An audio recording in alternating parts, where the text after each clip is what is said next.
সুদখোর মনে করে গাঁজাখোরের চাইতে ভালো, গাঁজাখোর মনে করে মদখোরের চাইতে ভালো, মদখোর মনে করে হিরোইন চাইতে ভালো, হিরোইনখোর মনে করে টিকটিকির লেজ খাওয়ার চাইতে ভালো।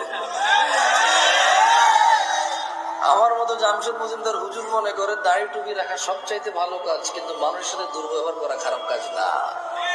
এখানে প্রত্যেকটা রুগী চায় ডাক্তারের হিদায়েত, ডাক্তার চায় যে ম্যাজিস্ট্রেট তার পরীক্ষার নকল ধরেছে তার হিদায়েত,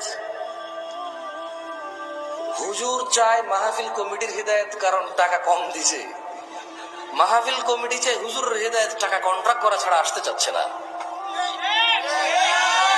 কেউ নিজের হিদায়েত চায় না, প্রত্যেক ব্যক্তি অন্যের হিদায়েত নিয়ে এখানে ব্যস্ত।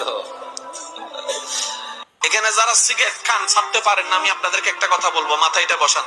আপনি রমজানে যদি 10টা 11টা 12টা 1টা 2টা সিগারেট না খেয়ে থাকতে পারেন, আপনি আগামীকালকেও চাইলে সকাল 10টা 11টা 12টায় সিগারেট না খেয়ে থাকতে পারবেন। কারণ আপনি যদি না পারার হতো রমজানও পারতেন না। আপনি যেহেতু রমজানে পেরে দেখিয়েছেন, একটু চেষ্টা করলে আপনি 11 মাসও পারবেন।